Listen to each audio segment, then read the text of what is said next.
ever since you started this video series, Martial Insight and Advice, people have been asking what would be your answers to these very same questions. So if you don't mind, I'd like to interview you for your fans. Oh, absolutely. Yeah, let's do it. All right, that's great. Let's jump right in if you don't mind. What was it that motivated you to begin your martial education? What got me training? Back when I was about 6 or 7, my cousin kicked me. I was highly impressed with his skill that he demonstrated. He was mad about something. Later on, I started asking him questions about it. He was giving me information. He was a student of Taekwondo way back then, and I was highly intrigued. And through the questioning, his mother found out that I was interested because of the questioning, and she took me and my brothers and put us in a school with him. Took him out of Taekwondo, put him in another school. We started training there for a while under an individual who established himself in this area, but it didn't fit me. I really couldn't take to the organization, so I left there. I got put into another school by a gentleman who used to teach at the Dunbar Community Center by the name of Hakeem Duke. That was pretty interesting. He taught a system of Aikido as well as Karate. And then that was short-lived. Interesting, but short-lived. And while I was there, he made me learn gymnastics in order to build my confidence in my karate practice as well. Get rid of, in his assessment, some mental blocks I had. Then my mother at the time had this boyfriend. His name was Leonard Lawless, and we called him Butch for short. He was a military veteran, Green Beret, and he was very much into his military combatives. So what he did is he started, he built a little gym in my basement for me, my mother's basement, excuse me. And then he started teaching me things that he would do for a while until they separated ways. By that time, well into high school, and I met the Whitley twins, Derek and Darren Whitley. They took me to train with their brother, Mark Whitley Sensei, and the first day I walk in there, when he used to teach on Moulton Street, I fell in love with their method of training, and I stayed there for a while, a long while. I ended up ranking in Taekwondo Karate. In the time that I trained in Taekwondo, I also expanded and went into Karate-Jutsu, under Takeshi Okamura Sensei, who was part of the same organization that the Taekwondo organization was housed under. It's an umbrella organization called the Kudokai.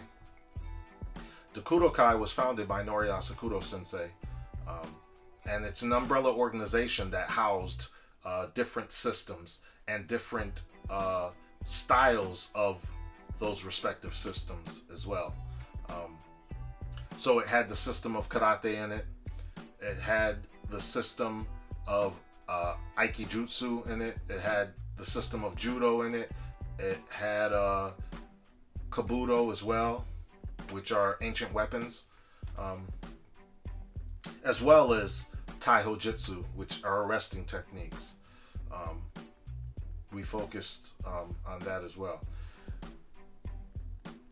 So within the Kudokai, I studied Taekwondo Karate under Whitley Sensei. There were other styles of the system of karate as well in there, Suishin-ryu Karate and other things. And then the burning question within the Kudokai, even way before I got there, was what would happen if you took one person and trained him in everything? They happened to make me that experiment. So I ended up studying Aikido-Jutsu under Takeshi Okamura. I ended up studying Judo under Kuro Sensei. And I was introduced to the concept of Taiho-Jitsu because it's not an established art per se, but it's arresting techniques or understanding the needs of law enforcement professional. So you take your information and you adjust it to that occupation. So it's not an organized system like they try to present it in the United States. So I ended up ranking in Aikido-Jutsu. I ended up ranking in Judo. As I mentioned previously, I ranked in Taikido Karate as well. And now, for the past 3 or 4 years, I've been studying 10th Planet Jiu-Jitsu under Pat Campagnola out of 10th Planet Springfield, Mass, located in Agawam, Mass. And I just received my blue belt a little while ago in 10th Planet Jiu-Jitsu. I spent 22 years as a corrections officer for the Hampden County House of Corrections. And I was also elevated to the position of Mass Sheriff's Association Defensive Tactics Instructor Trainer, where I traveled the state of Massachusetts teaching police and corrections defensive tactics, which solidified my my involvement in Taiho-Jitsu instruction, which is arresting techniques. Solidified my whole position within that realm. So as you see, I have an extensive martial background, which will continue to the day I die. And again, it all started because my cousin kicked me. How do you stay motivated to continue on your martial journey? How do I stay motivated to train? How do I stay motivated to continue? The information itself is what keeps me motivated. The information that I gather from my research and my exploration within the dojo itself, it's incredible. The understanding of how to use these martial tools is supposed to make the utilization of these tools effortless. Effortless, and researching the information and technical aspects, the human body, and just everything about it just intrigues me, and the things that I come to understand as a result of that deep research and constant study and hard training motivates me more to continue. So it's just the information that I gather. It's not common information that most people are doing with all these blocks and kicks and punches, and so many people are just very limited in their understanding of the martial sciences as a whole. And within the Underground Alliance, the information that I have gathered is unparalleled. That's what motivates me. How has your martial journey affected and/or enhanced your life? My martial journey has greatly enhanced and affected my life.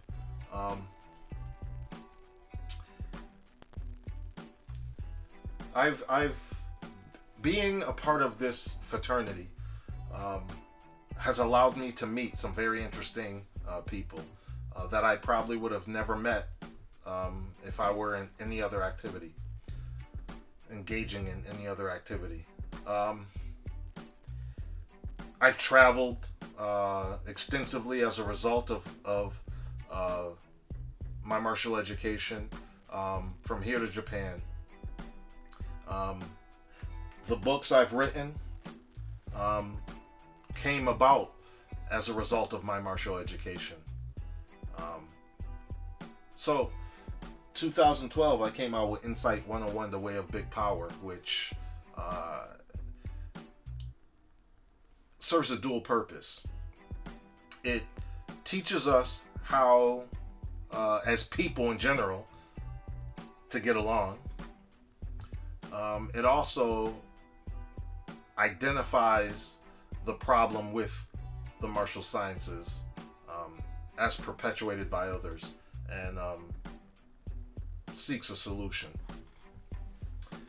Martial Advice for Training and Living the UA Way came out in 2020. That really expands off of the problem with martial arts, with the martial sciences, and offers the solution. From the Ground Up, a teacher's manual came out in 2021, and all the information you learn in Martial Advice for Training and Living the UA Way, from the ground up, gives you the platform to be able to teach the newfound information that you got from that one.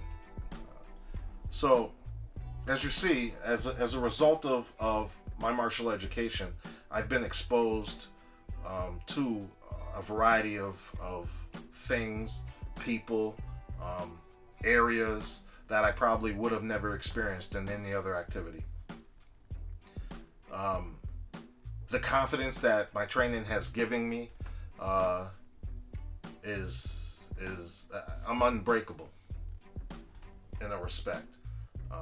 So no matter what's going on in my life, I will always find a way through it or around it, through my understanding. Because like the manual that I wrote for my students says, understanding the connection, life lessons extracted from the physical. My training has made me who I am. I want you to think about this one. Is there anything you wish you had done differently in reference to your martial journey? I would have to say no. There's nothing I wish I would have done differently. I'm very content with how my life has turned out. It's a good day to die, as the samurai would say. Meaning I live my life to the fullest. I appreciate who I am, and my experiences have molded me into who I am. So I wouldn't change a thing. In training, what is your personal goal? And what do you endeavor to impart to your students? My personal goals in training, it's to help the martial masses understand that we are more alike than different, no matter what path you take up that martial mountain. Once we reach the summit, we should all see the same sights. That's been my mission through my writings, whether it be my martial blog called Martial Insight on Facebook, which is under my name, Randy Haskins. I write on my page a blog called Martial Insight. My books, my video series. My mission has been, once I realized this information, is to expose the martial community to the realities of training and karate practice and or study, I should say, and whatever system you study. If you study it in a pragmatic fashion, I want to help those understand that the study of whatever system you study or style of whatever system for pragmatic purposes should lead everyone who studies in a pragmatic fashion to the same understanding. There's basically 15 basic lessons that everybody needs to come to understand. What do I mean by that? I mean, if we were studying to be electricians and somebody studied in Chicopee and somebody else studied in Florida, the curriculums might be different because the respective schools or technical schools wrote the curriculums. But when they both graduate from the respective schools, they'll come to the same information because let's say they move to the same area now. They both move over here in Springfield, Mass. And they go to a certifying entity to take a test to become certified electricians in this respective area. They're going to take the same test and be expected to know the same information. Martially, within the martial world, that doesn't happen. People travel up different paths up that martial mountain, reach the summit, and they still can't see the same things. It makes no sense to me. That's been my mission through my writings.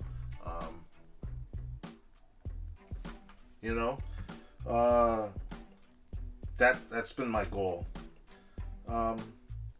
And my students, they get firsthand experience and information in respect to that mindset. So that's what I'm trying to impart to my students, help them to see what I see. Do you think people value skills more so over information and or understanding? I most definitely think people value skills much more than they do information and understanding. I'm failing to understand how it is that people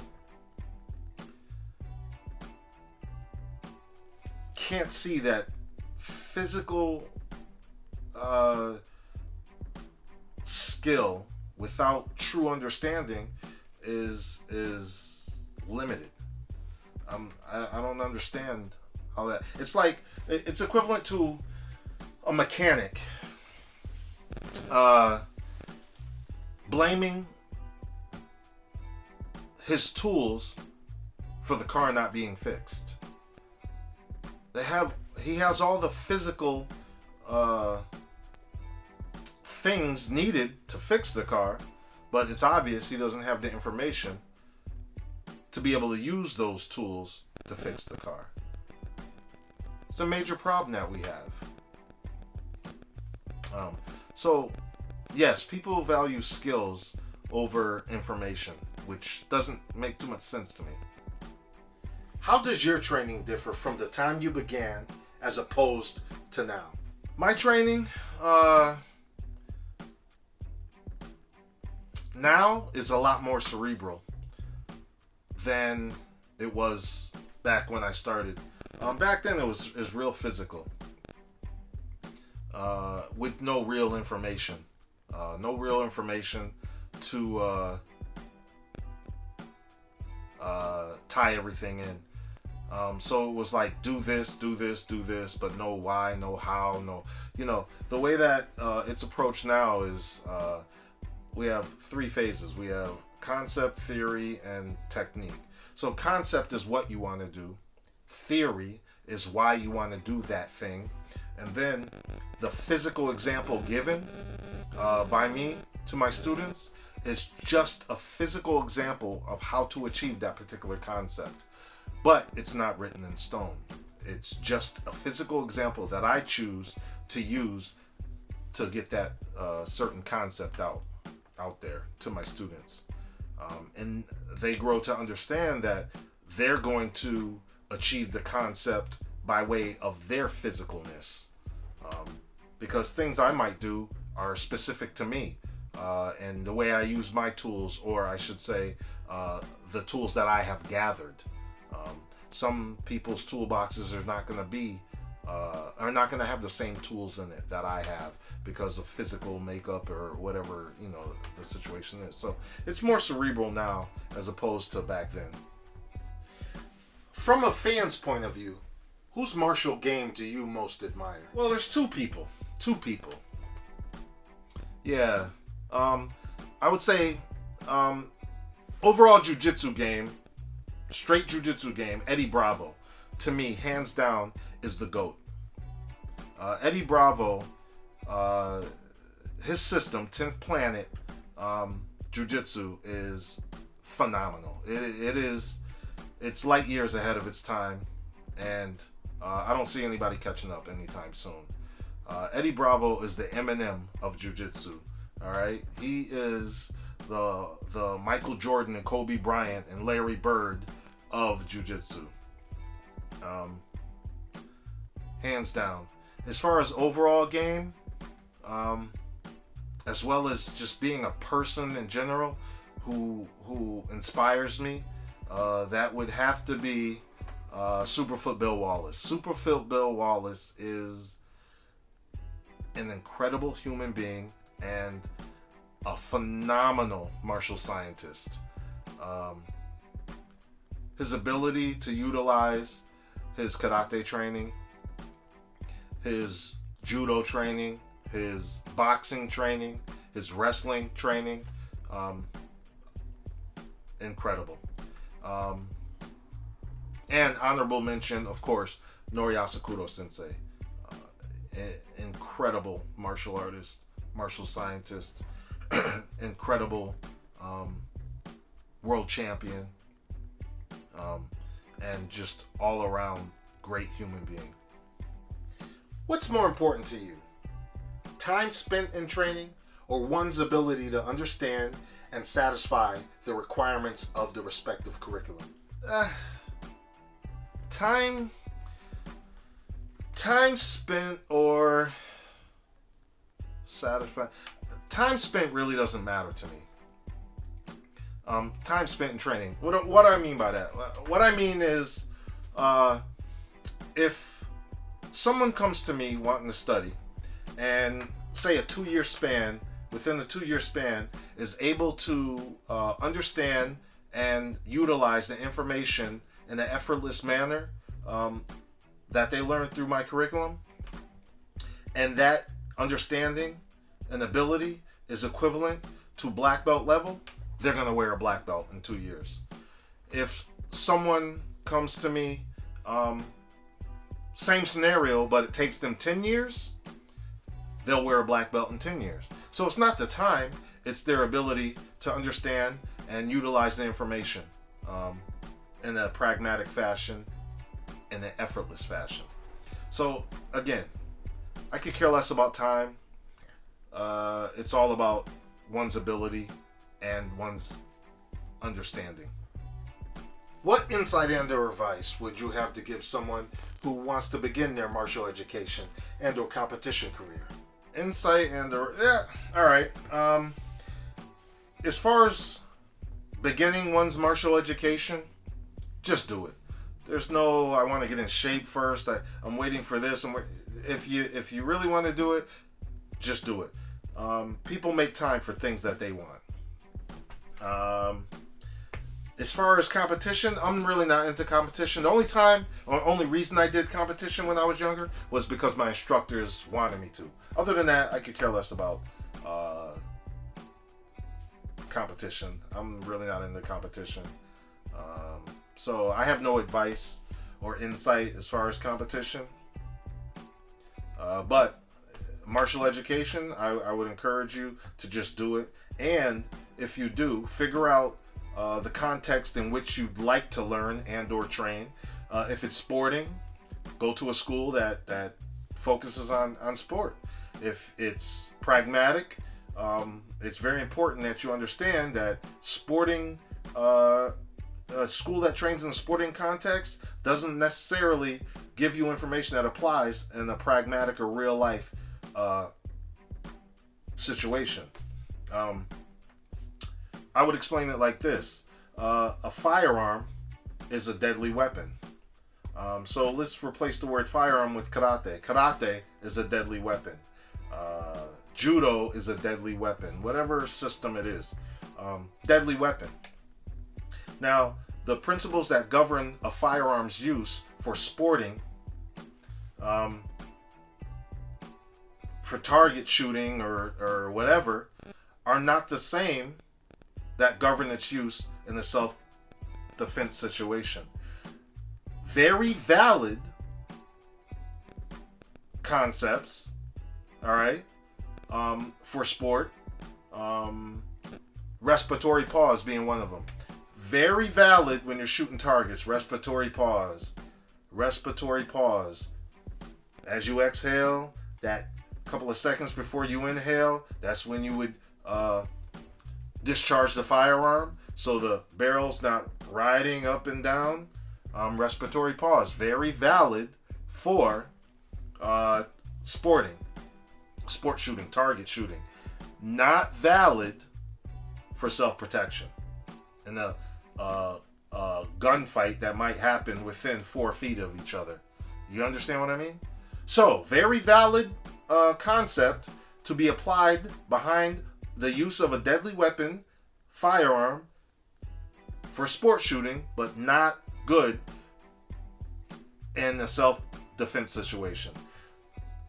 Within the martial arts, same thing. There's a lot of valid concepts that would be presented to someone who's training in a sports school that don't necessarily apply to the use of that deadly weapon, whether it's karate, judo, Karate-Jutsu, whatever, in a self-protection situation.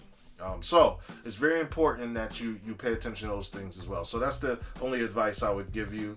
Again, just do it and figure out the context you'd like to train in or study under, and find a school that would complement that. Thank you very much for allowing this interview. Hey, thank you for doing this. Thank you for joining us. If you have any more questions, don't hesitate to comment, and we'll try to get back to you. So how can people get in touch with you? Absolutely not hard to find. Randy B. Haskins on Facebook. That's where I write my martial blog, as I said. Or you can, again, just purchase my books anywhere you buy books, and information on how to contact me is through there. Or you can just put my name in a Google search, and something will come up with that information on there as well. Absolutely not hard to find. Look me up, and hopefully you're ready to begin your martial journey. I'd like to take this time to thank our sponsor. Make sure you check them out on Instagram, Custom Merch. That's CUZTOM